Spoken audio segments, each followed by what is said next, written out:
या हल्ल्यातून एवढंच दिसलं की आपण अशा प्रकारचे हल्ले केल्यानंतर पाकिस्तान फार मोठं जे अणुबॉम्बची भीती दाखवते त्या भीती बाळगायचं असं काही फार कारण नाही असं भारताच्या लक्षात आलेलं दिसतंय.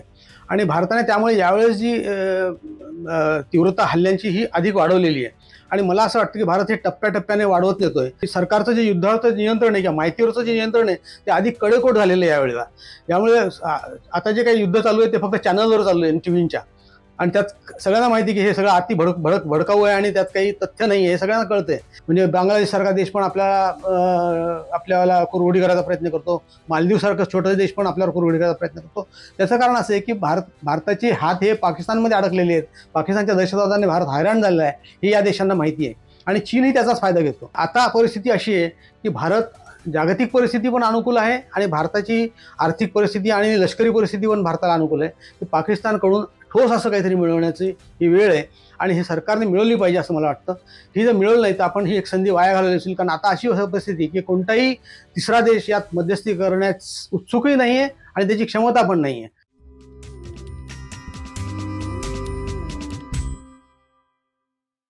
नमस्कार, मी विनायक पाचलक आणि थिंक बँकच्या युद्धवार्ता या सिरीजमध्ये तुम्हा सगळ्यांचं स्वागत. तुम्हाला माहिती आहे की भारत पाकिस्तान यांच्यामध्ये संघर्ष चालू आहे. जवळपास तो अधिकृत युद्धाच्या दिशेनं गेलेला आहे आणि याच्या संदर्भातली माहिती घेणं, याच्या संदर्भातले वेगवेगळे पैलू समजून घेणं हे काम आपण करतोय.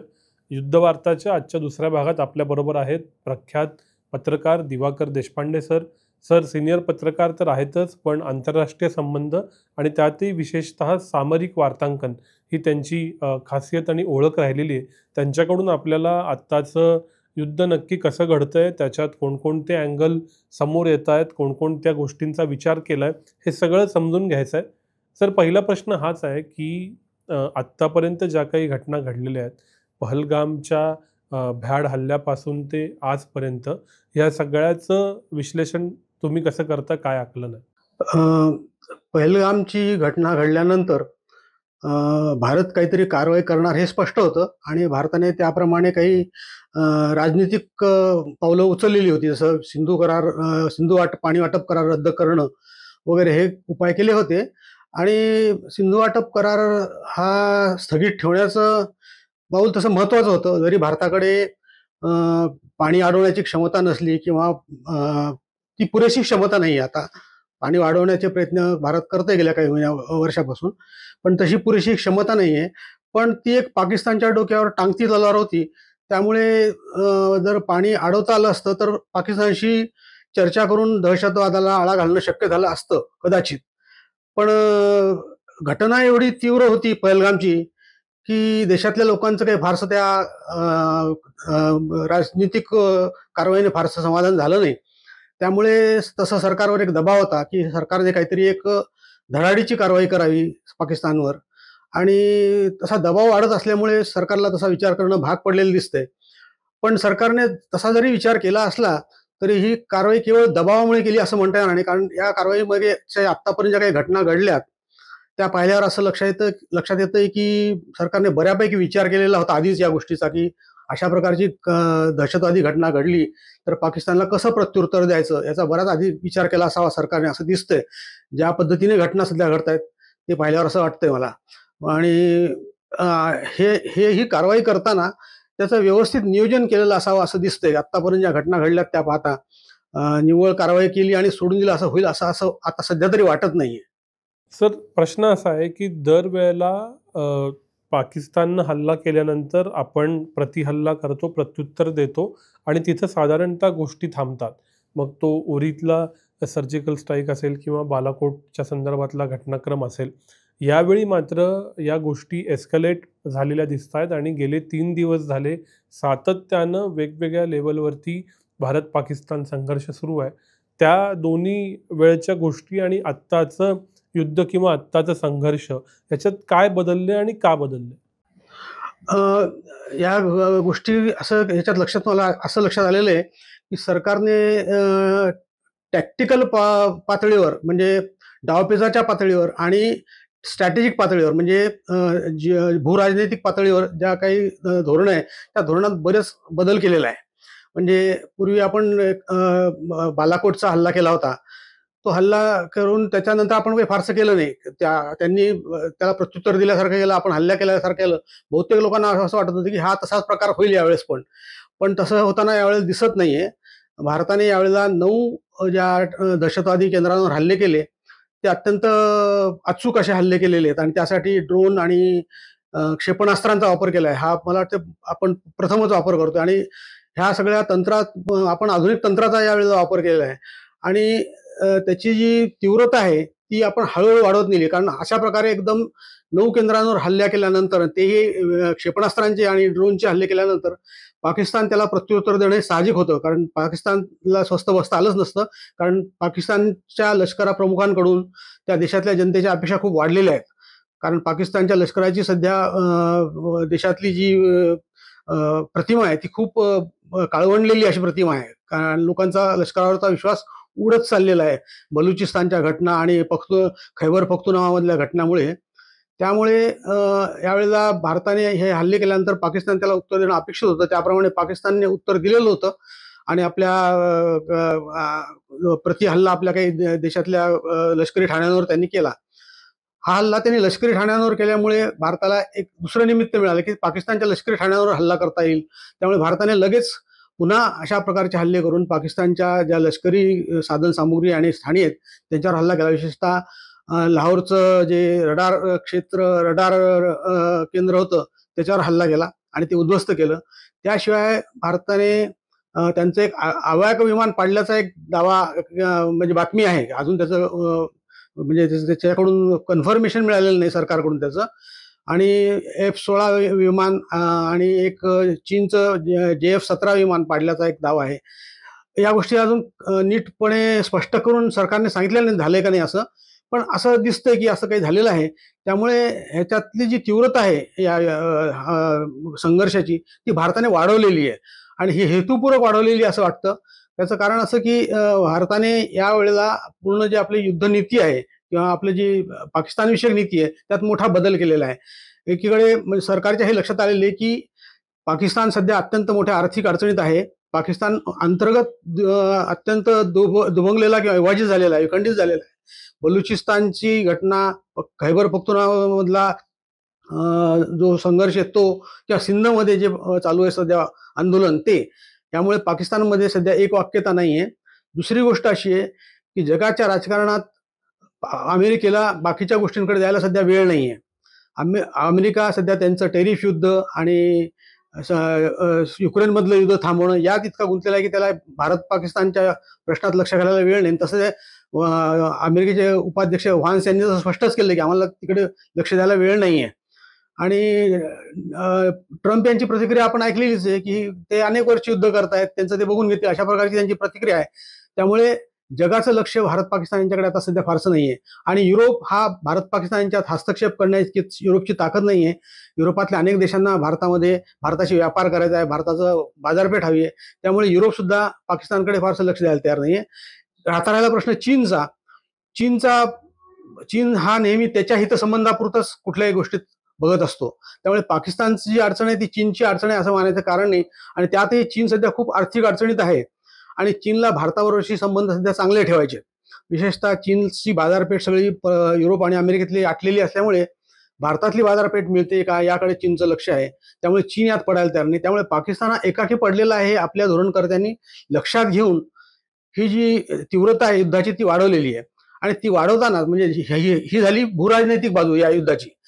या युद्धाची दुसरी बाजू ही टॅक्टिकल बाजू म्हणजे डावपेचाची बाजू अशी आहे की पाकिस्तान फार काळ लढू शकणार नाही हे भारताला माहिती आहे. आणि पाकिस्तानची जी पहिल्याच हल्ल्यामध्ये जी काही अवस्था झालेली आहे म्हणजे पाकिस्तान सध्या फार गोंधळून गेलेलं दिसतंय. त्यांच्या कुठलीच यंत्रणा काम करत नाही. त्यांची जी विमान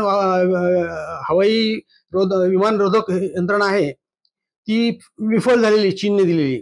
त्यामुळे ते तिथे फेल गेलेले ते. आणि चीनने जे काही विमानं वगैरे दिली त्यांना ती पण फारशी कार्यक्षम कार्य करताना दिसत नाही आहेत. किंवा त्यांचे असं काही मध्ये बातम्या आल्या होत्या की त्यांच्या आणि आपल्या विमानांमध्ये डॉग फाईट झालेली आहे आणि काही आपली विमानं त्यांनी पाडलेली आहेत वगैरे अशा बातम्या आहेत. पण त्याला दुजोरा हा कोणत्याच बाजूकडून मिळत नाही. पाकिस्तानने जरी दावा केला असला तरी भारतीय लष्कर त्याला दुजोरा द्यायला अद्याप तयार नाहीये. त्यामुळे यातलं खरं खोटं काय ते अद्याप कळायला मार्ग नाहीये. यात मध्यस्थी होण्याची शक्यता दिसत नाही. सौदी अरेबियाचे परराष्ट्र मंत्री भारतात आलेले आहेत आणि ते असं दिसतंय की ते मध्यस्थी करायला आलेत, कारण भारताचे आणि पाकिस्तानचे दोघांची सौदी अरेबियाशी चांगले संबंध आहेत. पण यामध्ये भारत ज्या काही अटी घालेल हे हल्ले थांबवण्यासाठी, त्या अटी काय असतील याच्यावर बरंचसं काही अवलंबून आहे आणि या अटी फार अवघड असतील असं दिसतंय. या अवघड अटी पाकिस्तान मान्य करेल का हा प्रश्न आहे.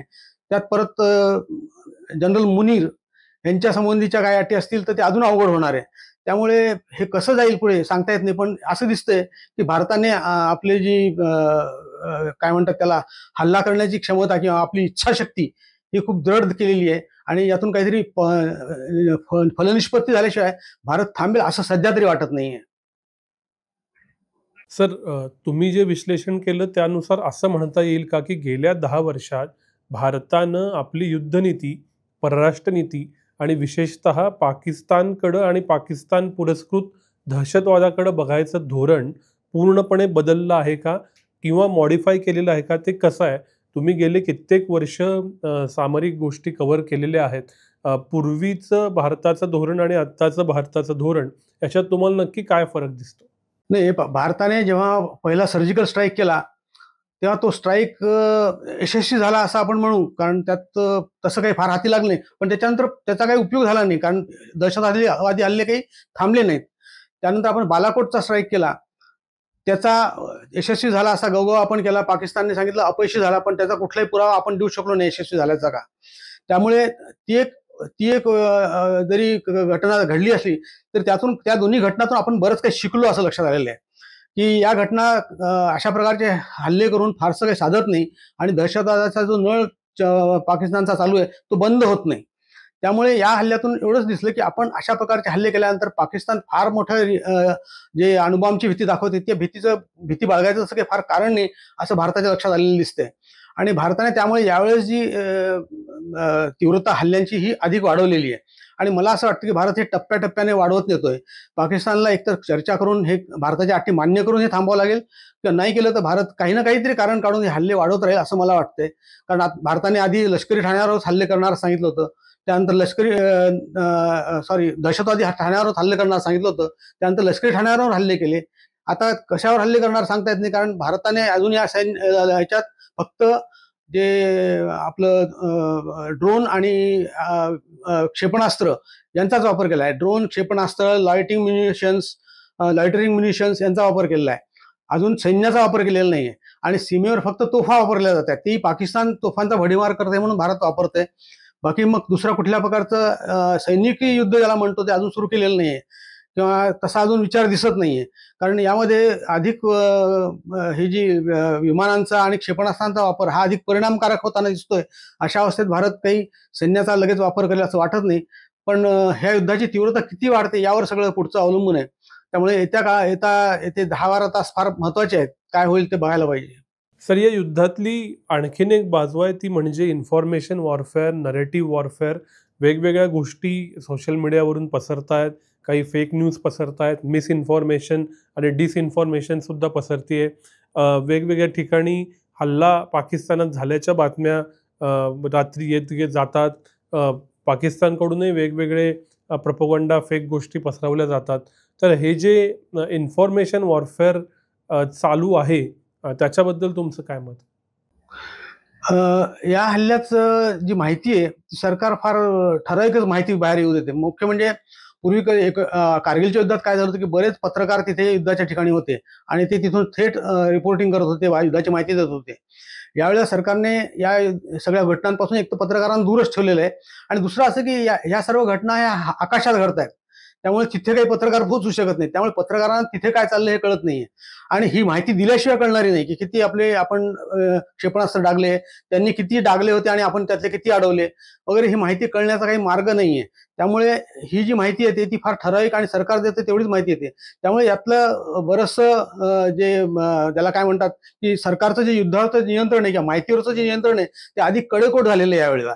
यामुळे आता जे काही युद्ध चालू आहे ते फक्त चॅनलवर चालू आहे, टीव्हीच्या, आणि त्यात सगळ्यांना माहिती की हे सगळं अति भडकाऊ आहे आणि त्यात काही तथ्य नाही आहे हे सगळ्यांना कळतंय. त्यामुळे जी माहितीचा स्रोत आहे त्याच्यावर सरकारने बऱ्यापैकी नियंत्रण ठेवलंय.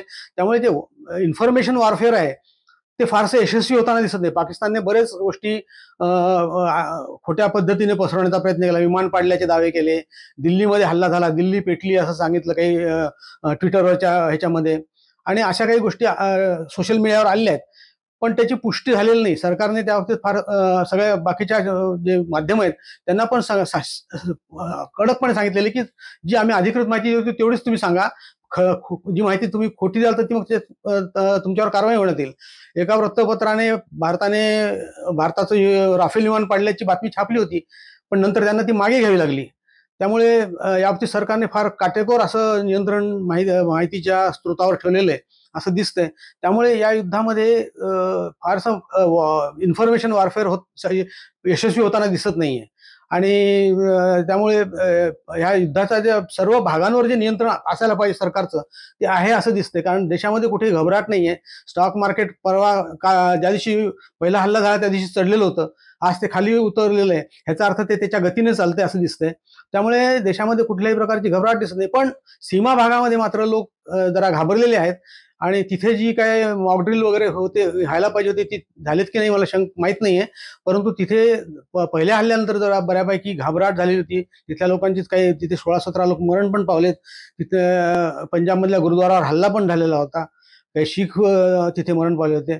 त्यामुळे बाकीच्या आता सध्या तिथे शांतता आहे आणि आता तिथे परिस्थिती नियंत्रणात आणलेली दिसते. त्यामुळे युद्धाचं जे व्यवस्थापन आहे किंवा या हल्ल्याचं जे व्यवस्थापन आहे ते सरकारने फार काटेकोरपणे आणि नियोजनपूर्वक केलेलं दिसते. एकूणच मला या सगळ्या घटनांमध्ये सरकारचा एक नियोजन आणि विचार दिसतोय, जो योग्य तर्काकडे चाललेला असं वाटतंय मला. सर, ह्यालाच अनुषंगिक पुढचा येणारा प्रश्न असा की वेगवेगळी माध्यमं या युद्धाकडे कसं बघतायत, विशेषतः भारत पाकिस्तानच्या बाहेरची जगभरातली माध्यमं या युद्धाला कसं कव्हर करतायत, त्यांचा अँगल काय आहे, तिथं कुणाचं नरेटिव्ह जास्त प्रभावी ठरतंय. तुम्ही खूपदा सामरिक वार्तांकन केलेलं आहे आणि अशा वेळेला जगातलं माध्यमं काय म्हणतात याचं एक विशेष महत्त्व असतं. त्याचा तुमचा अभ्यास आत्ताचं काय सांगतो? नाही, जगात काय झालंय काय की भारताने माहितीच्या स्रोतांवरचं एवढं कडक नियंत्रण ठेवलंय की आपण जेव्हा खरी माहिती काय हे पाहण्यासाठी BBC पाहतो किंवा CNN पाहतो किंवा अल जजीरा पाहतो, तेव्हा असं लक्षात येतं की त्यांच्याकडे वेगळं सांगायला काही नाहीये. जी काही माहिती इथून जाते तीच ते सांगतायत. ते मुलाखती घेत आहेत किंवा चर्चा घडून आणतायत ते बरोबर आहे, आणि वेगळ्या तज्ज्ञांची मतं घेत आहेत तेही बरोबर आहे. ते भारतीय TV चॅनल्स पण करतायत. पण खरी जी माहिती काय घडते ही काहीच बाहेर येत नाहीये. आणि पाकिस्तानच्या माहितीवर म्हणजे विश्वास ठेवला जात नाही, किंवा पाकिस्तानच्या ज्या मंत्र्यांच्या मुलाखती परदेशी माध्यमांनी घेतल्या त्यामध्ये त्यांना उत्तर देता आलेलं नाहीत की भारताने असं म्हटलेलं आहे तर तुमचं काय म्हणणं आहे, किंवा तुम्ही असा दावा केला त्याचे पुरावे काय आहेत, असे जेव्हा प्रश्न विचारले गेले तेव्हा त्यांच्या मंत्र्यांना देखील नीट उत्तर देता आलेलं नाहीत. त्यामुळे हे युद्ध परदेशी माध्यमांसाठी तसंच गूढ झालेलं आहे. त्यामुळे मग ह्याच्यात मध्यस्थी होईल का, हे टाळतील का, किंवा अणुबॉम्ब वापरला जाईल का वगैरे अशा प्रकारच्या चर्चा होत आहेत. पण या चर्चाच आहेत, या चर्चांमधून निष्पन्न काहीच होत नाहीये. खरं काय करणार आहे भारत हे अजून कोणाला कळलेलं नाहीये, आणि आपल्याला सुद्धा ते कळण्याची शक्यता नाही. कारण पुढची गोष्ट काय घडणार आहे ही ती घडल्यानंतरच पुढच्या गोष्टी केल्या जातील असं दिसतंय. याबाबतीत खूपच काटेकोर गुप्तता पाळलेली असं मला लक्षात आलेलं आहे. सर, प्रश्न असा पडतो की हल्ले प्रतिहल्ले तर चालू आहेत, एस्कलेशन तर झालेलं आहे. हे सगळं पुढं कुठं जाणार? फुल ब्लोन युद्धाकडे आपण चाललोय का? का मध्यस्थी होणार? मध्यस्थी होणार असेल तर कोण करणार? तिसरा कुठला देश याच्यामध्ये येईल का? अमेरिकेसारखा देश मध्यस्थी करेल का? किंवा नाहीतर मग काय होणार? परस्पर चर्चा होणार का? पुढं काय आहे? या घटनाक्रमांच्या पुढं काय दिसतंय तुम्हाला? नाही, हे बघा, या सर्व कारवाईचा हेतू काय आहे की पाकिस्तानचा दहशतवाद थांबला पाहिजे. भारतामध्ये होणारा हा दहशतवाद थांबणार असेल तरच या सगळ्या गोष्टींना काही अर्थ आहे. उद्या भारत आणि पाकिस्तानमध्ये चर्चा घडून आणली काही कारणाने किंवा चर्चा झाली तर भारत त्या ज्या मागण्या त्यांच्या पुढे ठेवणार आहेत त्या मागण्या काय असणार आहेत हा त्या महत्वाचा प्रश्न आहे. आणि त्या मागण्या हमखासच दहशतवादी हल्ले थांबवावेत यासाठी पाकिस्तान काय करणार या संबंधी असणार. म्हणजे दहशतवाद्यांना आमच्या स्वाधीन करा, किंवा तुमची दहशतवादी केंद्र आम्हाला तपासायला द्या, किंवा तुमच्या लष्कराला आवर घाला दहशतवादी केंद्राला मदत करण्यापासून, किंवा ISIची जी दहशतवाद्यांना मदत होती ती तुम्ही कशी थांबवणार, या प्रकारची जर आपण चर्चा केली त्यांच्याशी, या प्रकारच्या ज्या मागण्या पाकिस्तान पुढे ठेवल्या तरच या कारवाईला अर्थ आहे. आणि या कारवाईचा उद्देश तो आहे. त्यामुळे हे कारवाई संपवताना केवळ कोणतरी तिसरा देश मध्ये आलाय आणि त्याने सांगितलंय म्हणून ही कारवाई संपेल असं मला वाटत नाही. कारण मूळ हेतू हा उद्या हे युद्ध थांबलं किंवा हे कारवाई थांबली आणि परत 6 महिन्याने वर्षभराने कारवाया सुरू झाल्या तर या युद्धाला काहीच अर्थ उरणार नाही. त्यामुळे परत हे काय होईल की सरकारवर असा दोषारोप कळेल की सरकार हे तात्पुरतं काहीतरी मलमपट्टी करत आहे आणि ह्याच्यावर काही उपाय खरा शोधत नाहीये. त्यामुळे आता परिस्थिती अशी आहे की भारत जागतिक परिस्थिती पण अनुकूल आहे आणि भारताची आर्थिक परिस्थिती आणि लष्करी परिस्थिती पण भारताला अनुकूल आहे की पाकिस्तानकडून ठोस असं काहीतरी मिळवण्याची ही वेळ आहे आणि हे सरकारने मिळवली पाहिजे असं मला वाटतं. ही जर मिळवलं नाही तर आपण ही एक संधी वाया घालवली असेल, कारण आता अशी परिस्थिती की कोणताही तिसरा देश यात मध्यस्थी करण्यास उत्सुकही नाहीये आणि त्याची क्षमता पण नाहीये आणि भारताला अत्यंत अनुकूल परिस्थिती म्हणजे अगदी चीनसारखा देश सुद्धा काही करू शकणार नाहीये. भारताने जेव्हा ही कारवाई सुरू केली तेव्हा चीन उत्तर सीमेवर काय करू शकेल याचा पूर्ण विचार केलेला असणार आणि ही जी कारवाई भारत इतक्या तातडीने करू शकला ह्याचं कारण असे की गेली 4 वर्षे भारतीय सैन्य हे तयारीत आहे. वेगळ्या पद्धतीने त्यांच्या ज्या वॉर गेम्स चाललेले आहेत त्या वॉर गेम्समुळे भारत या तयारीत आहे. म्हणजे विशेषतः गलवानची घटना घडल्यानंतर भारताने सतत उत्तर सीमेवर काय होईल याचे वेगळे वॉर गेम्स केले आहेत. वेगवेगळ्या प्रकारची क्षेपणास्त्रांची चाचणी घेतलेली आहे. हिंदी महासागरामध्ये युद्ध सराव केलेला आहे. एवढंच नाही तर दक्षिण चीनच्या सागरात पण सराव केलेला आहे. त्यामुळे भारताने गेली 4 वर्षात कसून सराव केलेला आहे सगळ्या गोष्टींचा आणि या 4 वर्षाच्या काळात जे युक्रेन युद्ध आहे किंवा गाझाचं युद्ध आहे किंवा त्याआधी झालेलं इराकचं युद्ध आहे याच्यामध्ये जी काही नवीन शस्त्र सामुग्री किंवा आधुनिक तंत्रज्ञान वापरले गेले त्याचा भारताने पुरेपूर अभ्यास केला आहे. विशेषतः चीनचं युद्ध झाल्यानंतर चीनकडे काय नवीन तंत्रज्ञान आहे, चीनला अमेरिकेकडून काय नवीन तंत्रज्ञान मिळाले जे दुहेरी वापराचं आहे त्याचा भारताने खूप विचार केला आणि भारताने चीन अमेरिकेशी व्यवहार करताना नेहमीच या तंत्रज्ञानाचा आग्रह केलेला आहे. आम्हाला हे तंत्रज्ञान द्या असा आग्रह केलेला आहे. त्यामुळे भारताचे जी अमेरिकेकडून जी मागणी किंवा अमेरिकेच्या मैत्रीचं जे मध्यसूत्र आहे किंवा मध्यवर्ती कल्पना आहे त्याच्यामध्ये त्यांना हे आम्हाला तंत्रज्ञान पाहिजे, तुमची विमानं नको आहेत, तुमची शस्त्र नको आहेत, पण तुमच्या शस्त्रांचं आम्हाला तंत्रज्ञान हवं हा राहिलेला आहे. आणि भारत अमेरिकेची जी संबंधांची पुढे जाण्याची मार्ग थांबलेले आहेत ते इथेच थांबलेत कारण अमेरिकेला भारत हा त्यांचा आलाय म्हणून पाहिजे किंवा त्यांचा सहकारी मित्र करारबद्ध मित्र म्हणून पाहिजे, पण भारत त्याला तयार नाहीये. भारताचं असं म्हणणं आहे की तुम्ही जर हे तंत्रज्ञान देत असाल तर आम्हाला तुमच्या मैत्रीत रस आहे, बाकी बाजार आणि व्यापार वगैरे ह्या चालू राहील, पण अमेरिकेशी संरक्षण सहकार्य करायचं असेल तर ती पहिली अट ही आहे की तंत्रज्ञानाची आहे आणि त्यात अनेक अडथळे अमेरिकन सरकार आणतंय. म्हणजे कारण हे तंत्रज्ञान सदाशी कोणीच देत नाही. म्हणजे फ्रान्सने पण रफालचे कोड द्यायला नकार दिलेला आहे आणि आता भारत जेव्हा दुसरा व्यवहार करेल या युद्धानंतर तेव्हा पाकिस्तान फ्रान्सकडे तसा आग्रह धरेल यात काही शंका नाही. पण भारताची ही जी मागणी आहे ती प्रत्येक वेळी तंत्रज्ञानाची आहे. त्यामुळे भारताने यावेळेला या युद्धामध्ये तंत्रज्ञानावर फार मोठा भर दिलेला आहे. यामध्ये सायबर अटॅक तर केलेलेच आहेत, पाकिस्तानकडून पण झालेत, आपण पण केलेले आहेत आणि जे लॉयटरिंग म्युनिशन्स तयार केलेत ते याच्यात स्काल्प सारखं एक अत्यंत स्वयंचलित असं क्षेपणास्त्र वापरलेलं आहे जे त्याच्यामध्ये तुम्हाला भौगोलिक माहिती त्या लक्ष्याची दिलेली असते आणि त्या लक्ष्यावर अचूकपणे जाऊन पडतं ते आणि इतकं अचूक पडतं की त्यामुळे आजूबाजूचं कुठलंही नुकसान होत नाही, ते फक्त लक्ष्याचंच नुकसान होतं. त्यामुळे असे हे जे दहशतवादी केंद्र आहेत ते अचूकपणे उद्ध्वस्त करता आलेले आहेत. शिवाय हॅमर हा बॉम्ब वापरलेला आहे जो अतिशय खोलपर्यंत जाऊन मारा करू शकतो, लपलेल्या ठिकाणावर जाऊन मारा करू शकतो आणि शिवाय जे लॉयटरिंग म्युनिशन्स असतात ती पण वापरलेली आहेत. ड्रोनचा तो वापर झालेलाच आहे. त्यामुळे आणि मुख्य म्हणजे भारताने हे करताना त्यांचे व्हिडिओ घेतलेले आहेत. म्हणजे बालाकोट हल्ल्याच्या वेळेला भारताने काही पुरावा देऊ शकला नव्हता भारत, त्यामुळे यावेळेला भारताने या सगळ्या हल्ल्यांचे पुरावे देण्याची नीट व्यवस्था केलेली आहे आणि परराष्ट्र सचिव मिस्त्री यांनी जी परवा पत्रकारांना परिषद घेतली त्यामध्ये हे सगळे त्यांनी व्हिडिओ नीट दाखवलेले होते. त्यामुळे या हल्ल्याचं नियोजन अत्यंत व्यवस्थित झालेलं आहे. याचे पुरावे वगैरे व्यवस्थित निर्माण ठेवलेले आहेत आणि पाकिस्तान माध्यमांमधून जे काय बाहेर येते त्याची नीट त्याचा नीट डेटा गोळा केलेला आहे सगळा. म्हणजे आता परवा मिस्त्रींनी सगळे फोटो दाखवले की त्या दहशतवाद्यांच्या अंत्ययात्रेचे वगैरे त्यात कसे पाकिस्तानी लष्कराचे लोक सामील झालेले होते, दहशतवाद्यांचे देह कसे ध्वजामध्ये गुंडाळलेले होते हे दाखवून त्यांनी पाकिस्तानला अधिक एक्सपोज केलेलं किंवा उघड पाडलेलं आहे. त्यामुळे या हल्ल्याचं नियोजन हे फार काटेकोरपणे आणि नियोजनबद्ध पद्धतीने झाले. त्यामुळे या सगळ्या गोष्टीतून निश्चित काहीतरी मिळवायची सरकारची इच्छा असणार असं दिसतंय. सर, तुम्ही जे सविस्तर उत्तर दिलं त्याचा अर्थ असा घ्यायचा का की हा जो सगळा घटनाक्रम आहे हा वाढत जाणार आहे आणि थोडक्यात काही दिवसात वगैरे मिटणारं ही आत्ताची परिस्थिती नाही, काही महिने कदाचित पूर्ण युद्धाकडं किंवा युद्धसदृश परिस्थितीकडं आपल्याला जावं लागेल आणि एक नागरिक म्हणून पुढचे काही महिने युद्धसदृश्य असतील, असं आत्ताचं प्रायमरी चित्र वाटतंय का?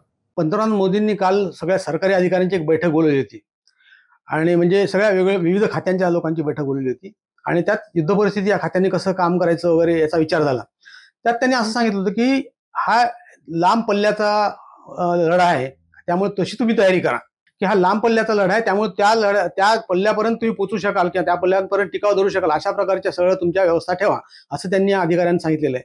ह्याचा अर्थ काहीतरी निश्चय केला असावा असं वाटतंय. आणि दुसरी गोष्ट अशी की आंतरराष्ट्रीय परिस्थिती आणि पाकिस्तानातली लष्करी परिस्थिती ही भारताला अत्यंत अनुकूल आहे.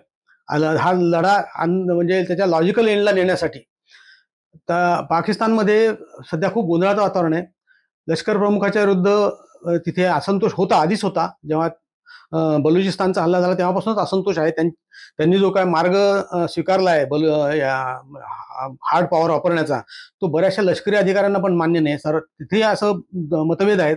दुसरी गोष्ट अशी आहे की पाकिस्तानच्या राजकारणामध्ये जे सध्याचे पंतप्रधान आहेत त्यांना काही फारसं महत्व नाही आणि त्यांचं स्वतःचं काही फारसं राजकीय बळ पण दिसत नाही तिथे. त्याऐवजी इम्रान खान यांचा पाठिंबा वाढलेला आहे आता आणि इम्रान खान यांच्या सुटकेसाठी मोठ्या प्रमाणात प्रयत्न सुरू झालेत. अमेरिकेतून मोठा दबाव इम्रान खान यांना सोडण्यासाठी आलेला तिथल्या डायस्पोराचा, पाकिस्तानी डायस्पोराचा. त्यामुळे पाकिस्तानी लष्कर हे खूप अडचणीत आलेलं आहे आणि एकूणच पाकिस्तानी लष्कराने फार काही विचार केलेला दिसत नाही पहलगाम हल्ला करण्यापूर्वी याचे परिणाम काय होतील याचं असं लक्षात येते. आणि त्यामुळे अत्यंत गोंधळाची परिस्थिती असतानाच भारताने जर नीट आपले डावपेच आखले तर मला वाटतं की भारत पाकिस्तानला आपल्या मागण्या मान्य करायला लावू शकतो. लष्कराला पण तिथल्या अडचणीत आणू शकतो आणि हा लांब पल्ल्याचा खेळ खेळायला पाहिजे असं मला वाटतं. युद्ध वाईट आहे, युद्धामध्ये युद्धाचे परिणाम वाईट होतात ही गोष्ट खरी आहे. परंतु भारताच्या नशिबाला आलेली जी पाकिस्तानची ही जी काय म्हणतात त्याला अवदसा आहे, ही जर तुम्हाला आता टाळायची असेल तर हीच योग्य वेळ आहे. कारण नेहमीने आपण जेव्हा पाकिस्तानशी युद्ध करतो तेव्हा आंतरराष्ट्रीय दबाव येतो, ते थांबवा असा आग्रह असतो आणि अणुयुद्धाची भीती दाखवली जाते. पण आता अशी परिस्थिती आहे की भारत हे युद्ध हव्या तशा पद्धतीने वळू शकण्याच्या परिस्थितीत आहे. युद्ध केव्हा थांबवायचं किंवा हे युद्ध असं अजून जाहीर झालेलं नाही, पण युद्धासारखी स्थिती असल्यामुळे मी त्याला युद्ध म्हणतोय. पण ही कारवाईच आहे. पण ही कारवाई कधी युद्धात रूपांतर होईल सांगता येऊ शकत नाही. त्यामुळे भारताने या परिस्थितीचा फायदा घेतला पाहिजे आणि भारताने तशी फार घाई दाखवलेली नाही. आता आज दिवसभरात कुठल्याही प्रकारची हालचाल भारताकडून झालेली नाही किंवा पाकिस्तानकडून झालेली नाही. ह्याचा अर्थ काहीतरी हालचाल चालू आहे आणि भारत आपल्या मागण्या अशा जेव्हा हालचाली सुरू होतील तेव्हा भारत त्या मध्यस्थांकडे किंवा पाकिस्तानच्या जी काही थर्ड पार्टी चर्चा चालू असेल त्याच्यामध्ये या मागण्या ठेवेल आणि या मागण्या मान्य होत असतील तर पुढे जाण्यात अर्थ आहे. या होत नसतील तर भारताला आपला दबाव वाढवावा लागेल पाकिस्तानवरचा. सर, पण मग या सगळ्याचा कन्क्लुसिव्ह भाग किंवा एंड गेम काय असेल? व्हिज्युअली काय घडल्यानंतर हे युद्ध किंवा ही चकमक किंवा ही लढाई थांबली असं म्हणता येईल? जसं 71 साली बांगलादेशच्या निर्मितीनंतर त्यावेळेचं युद्ध थांबलं होतं, असं मग पाकव्याप्त काश्मीर घेतलं जाईल का? किंवा पाकिस्तानमध्ये वेगवेगळे देश तयार केले जातील का? व्हिज्युअल एंड या सर्व लढाईचं काय असेल असं वाटतं? नाही, सरकारने त्यांचे हेतू इतके मनात ठेवले आहेत की भारत सरकारने की त्यांचा हेतू काय हे कळत नाहीये. कारण पाकव्याप्त काश्मीर घेणं शक्य नाही अशा बऱ्याच लोकांचं म्हणणं, लष्करी तज्ञांचं असं मत आहे. कारण तिथला जो भूभाग आहे तो खूप अवघड आहे आणि ते शक्य होईल का नाही अशी एक शंका व्यक्त केली जाते. पण आता काय झालं की आता निव्वळ सैन्याच्या साह्याने ते युद्ध लढलं जाईल अशी शक्यता फार कमी झालेली आहे. त्याच्यामध्ये आता वेगवेगळे तंत्रज्ञान आलेले आहे. त्यामुळे त्या तंत्रज्ञानाचा वापर करून पाकव्याप्त काश्मीर घेण्याचा प्रयत्न करता येऊ शकतो. दुसरी गोष्ट अशी आहे की पाकिस्तानला बलुचिस्तानमधून कुठलाही पाठिंबा नाही आहे. बलुचिस्तानमध्ये अगदी म्हणजे पाकिस्तान लष्कराची काही म्हणजे काय म्हणतात त्याला रीटच नाही तिथे, काही त्यांचं काही धाकच राहिलेलं नाही तिथे. त्यामुळे बलुचिस्तानमधून पण उठाव होऊ शकतो. अशा अवस्थेत पाकिस्तान लष्कर हे कसं लढू शकेल? जेव्हा देशच अंतर्गत दुभगलेला असेल तेव्हा पाकिस्तान कसं लष्कर लढू शकेल का? खैबर पख्तुनख्वामध्ये तहरीक तालिबान त्यांना मारायला टपलेलं आहे. दक्षिण सिंधमध्ये सुद्धा त्यांच्या विरुद्ध वातावरण आहे. अशा अवस्थेत पाकिस्तान कशा पद्धतीने लढू शकेल? पाकिस्तान लष्कर लढण्याच्या स्थितीत नाही. एवढंच नाही तर पाकिस्तान लष्करामध्येच मतभेद निर्माण झालेत. त्यामुळे ही परिस्थिती अत्यंत योग्य अशी आहे भारतासाठी आणि पाकिस्तान लष्करावर बऱ्यापैकी दबाव टाकता येऊ शकतो आणि भारताला काय करायचं हे माहीत नाहीये. पण पाकिस्तानी लष्कराने जर प्रत्युत्तर द्यायचा प्रयत्न केला किंवा हे वाढवण्याचा प्रयत्न केला तर त्याची परिणती काही होऊ शकते. म्हणजे पाकिस्तानचे तुकडे होण्यात पण होऊ शकते. पण हे कसं होईल अजून काही कळायला मार्ग नाही. भारत सरकार त्यांचे हेतू काही उघड केले नाही. ते टप्प्याटप्प्याने सगळ्या गोष्टी करतायत आणि माहितीवर पूर्ण नियंत्रण ठेवल्यामुळे तर्क करण्यापलीकडे आपण काही करू शकत नाही. सर, पाकव्याप्त काश्मीर असेल, बलुचिस्तान असेल, असं काही घडलं तर एक भीती कायम मनात राहते की हा दहशतवादाचा प्रश्न मुळापासून कसा संपेल. कारण आपण 71 साली युद्ध जिंकलं, पण त्याच्यानंतर सुद्धा वेगवेगळ्या कारवाया विशेषतः काश्मीर प्रांतात होत राहिल्या. कारगिलचं युद्ध जिंकलं, त्याच्यानंतर पुन्हा 2001-2 मधला संसदेतला हल्ला असेल, 8 सालचा मुंबईवरचा हल्ला असेल. सो युद्ध जरी जिंकलं तरी दहशतवादी कारवाया मात्र होत राहतात आणि भारताला त्याचे परिणाम भोगावे लागतात. सो दहशतवादाचा प्रश्न समूळ नष्ट कसा करता येईल?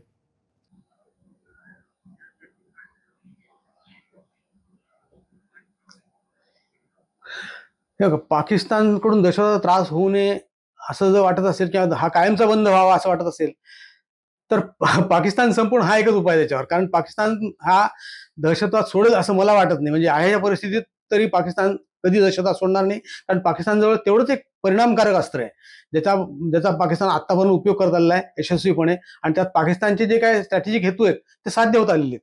त्यामुळे पाकिस्तान पाकिस्तानने दहशतवाद सोडला तर मग तिथलं लष्कर करणार काय हा एक मोठा प्रश्न आहे. त्यामुळे पाकिस्तान सहजासहजी दहशतवाद सोडायला तयार होणार नाही. त्याला पाकिस्तान नष्ट करणं किंवा पाकिस्तानची जी इस्टॅब्लिशमेंट आहे ती नष्ट करणं हा एकच उपाय आहे. आणि तिथली जिहादी शक्ती जी आहे तिथल्या त्यांना नष्ट करणं हाच एक उपाय आणि फार अवघड गोष्ट आहे. पण ही माणसं जरी तुम्ही मारली तरी विचार नष्ट होत नाही. आणि पाकिस्तान हा अगदी तुम्ही 4 तुकडे केले आणि पंजाबचा पुरताच पाकिस्तान शिल्लक राहिला तरी मला वाटत नाही की पाकिस्तान दहशतवादाचा मार्ग सोडेल. दहशतवाद ही एक फार मोठी खोलपर्यंत रुजलेली अशी कीड आहे पाकिस्तानला लागलेली आणि ती काढणं हे खूपच अवघड काम आहे. ही विचारसरणी आहे आणि ही विचारसरणी नष्ट करणं हे खूप अवघड काम असतं. ही विचारसरणी कशी नष्ट करायची हे फार अवघड आहे. हे लष्करी बळाने एक वेळ आपण देश नष्ट करू, माणसं मारू, सगळं करू, पण विचारसरणी नष्ट करणं फार अवघड असतं. त्यामुळे हे एकीकडे पाकिस्तानच्या या युद्धामध्ये पाकिस्तानवर दबाव टाकून त्यांचे शक्ती कमी करणं आणि दुसरीकडे त्यांना वेगवेगळ्या मार्गाने आपल्या ज्या भारताच्या धोरणामध्ये सामावून घेणं की त्यांच्याशी व्यापार वाढवणं किंवा त्यांना सिंधू पाणी करारात कायम ठेवून त्यांना पाणी पुरवणं, तिथल्या शेतीला मदत करणं हे तिथल्या राजकारत्यांना तिथे जर लोकशाही शक्ती बळकट झाल्या तर या गोष्टी शक्य आहेत. पण लष्कराचा वर चष्मा राहिला तर ते शक्य नाही. त्यामुळे या युद्धात एक भारत करू शकतो की लष्कराचे पूर्ण कंबरडं मोडण्याचं काम करू शकतो. ते जर झालं आणि पाकिस्तानी जनतेचा जर लष्करावरचा विश्वास उडाला तर काही गोष्टी शक्य होऊ शकतात. पण जिहादी शक्ती या तिथे असतीलच. त्याच्यावर राजकीय शक्ती कशा मात करतात हे पाहायला पाहिजे. कारण पाकिस्तानची जी राजकीय जडणघडण आहे ना ती आपल्या भारतासारखी नाहीये. भारतामध्ये कसं आहे की भारतामध्ये राजकारण हे लोकशक्तीतून निर्माण झाले. महात्मा गांधींची चळवळ असेल, लोकमान्य टिळकांनी जेव्हा राजकारण केलं तेव्हा त्यांनी लोकांना बरोबर घेतलं होतं. आपल्याकडे प्रत्येक गोष्ट ही लोकांना बरोबर घेऊन झाली. आपल्याकडचे सत्याग्रह, आपल्याकडचे सगळे जे आंदोलन आहेत ते लोकांना बरोबर घेऊन महात्मा गांधी किंवा सगळ्याच नेत्यांनी आपल्या केलेली आहेत. आपल्याकडे स्वातंत्र्य मिळाल्यानंतर आपण जमीन सुधारणा कायदा राबवल्या, गरिबांसाठी आरक्षण आणली, दलितांसाठी आरक्षण आणली, गरिबांच्या विकासाच्या योजना आखल्या. एकूण कसं आहे की आपल्या राजकारणामध्ये भले राजकारण आपलं कसे असो पण आपल्या राजकारणामध्ये लोक सामील असतात आणि आपल्याकडच्या राजकारणाला लोक अत्यंत संवेदनशीलपणे व्यक्त होतात. आपल्याकडे काही झालं तरी लोक ताबडतोब व्यक्त होतात आणि त्यामुळे लोकांचा आपल्या राजकारणात कायम सहभाग असतो. तसा पाकिस्तानात नाहीये. पाकिस्तानचं राजकारण हे थेट झालेलं आहे. म्हणजे जिनांनी म्हणजे पाकिस्तान निर्मितीसाठी कोणी लढा दिलेला नाही, ब्रिटिशांना मारलेलं नाही किंवा ब्रिटिशांशी लढा दिलेला नाही, काही नाही. पाकिस्तान हे आयतं पदरात पडलेलं आहे आणि जिनांनी असा फार मोठा लढा दिला. जिना हे इंटेलेक्च्युअल होते, वकील होते, ते परेड घडीचे कपडे घालून हिंडणारे स्कॉच पिणारे नेते होते. त्यांनी काही लोक आंदोलन केलेलं नाही कुठले. त्यांनी फक्त जातीच्या आधारावर भारताला ब्लॅकमेल करून पाकिस्तान मिळवलेलं आहे. त्यामुळे पाकिस्तानामध्ये तिथल्या लोकांना लोकशाही काय असते याची जाणीवच नाहीये. तिथे लोक आंदोलन होतच नाहीये. इम्रान खान यांना अटकेत टाकल्यानंतर थोड्या बहुत प्रमाणात लोकांचा क्षोभ झाला पण तो लगेच दाबण्यात आला. म्हणजे खऱ्या अर्थाने आता जे खरं आंदोलन चालू आहे ते बलोचांचं चालू आहे, जे खऱ्या अर्थाने लोक आंदोलन म्हणतात असं आहे ते. पण बाकी पाकिस्तानला लोक आंदोलनाची परंपरा नाही आहे. आता पाकिस्तानमध्ये महागाई एवढी वाढलेली आहे किंवा शेतमालाचे भाव काय आहेत तिथे माहित नाही मला, पण महागाई खूप वाढलेली आहे. तिथे कुठले आंदोलन झालेलं आहे असं दिसत नाही. किंवा पाण्याचा तुटवडा आहे, सिंधमध्ये पाण्यासाठी जरा मारामारी चालवली आहे, तर थोडंसं आंदोलन होतंय तिथे, पण त्याला असा ज्याला लोकांचा सहभाग त्याच्यामध्ये पाहिजे तो नाहीये. जे काही हितसंबंधी लोक आहेत ते काहीतरी आंदोलन केल्यासारखं करतात, हाताशी 4 लोक धरून. त्यामुळे पाकिस्तानचं राजकारण हे फार सरंजामशाही राजकारण आहे. वरच्या पातळीवरचे नेते जे लोक सरंजामशाहीमध्ये होते तेच लोक तिथे नेते आहेत आणि तेच राजकारणात आहेत. त्यामुळे खालचा जो दबलेला वर्ग आहे त्यांना राजकारणात स्थानच नाहीये. त्यामुळे पाकिस्तानवर अशा प्रकारचा दबाव आणून लोकांना जागृत करणं हे फार अवघड गोष्ट आहे, किंवा तिथं लोकशाही रुजणं ही फार अवघड गोष्ट आहे. लोकशाही मुळात बरं, इस्लाम धर्माचा जर आपण विचार केला की पाकिस्तान इस्लामिक राष्ट्र आहे, इस्लाम धर्म हे लोकशाहीला फार अनुकूल नाहीये. इस्लाम हा धर्मावर आधारित राजकारण करणारा धर्म आहे. त्यामुळे तिथे लोकशाही रुजण्याची फार शक्यता कमी आहे. एकूणच इस्लामी देशात आपल्याला लोकशाही कमी दिसते सगळ्यात तुम्ही पाहिलं तर. त्यामुळे पाकिस्तानमध्ये लोकशाही कशी रुजणार हा एक मोठा प्रश्न आहे. पण सिंध असेल किंवा बलुचिस्तानमध्ये असेल, इथे जर आंदोलनातून काही लोकशाही रुजली तर त्याचा परिणाम जर पंजाबमध्ये झाला पाकिस्तानच्या, तर तिथे लोकशाही रुजली तरच हे जो दहशतवादावर आळा घालणं शक्य होऊ शकेल. पण लोकांना तिथे काही गरिबी एवढी आहे की सहज दहशतवादी मिळतात.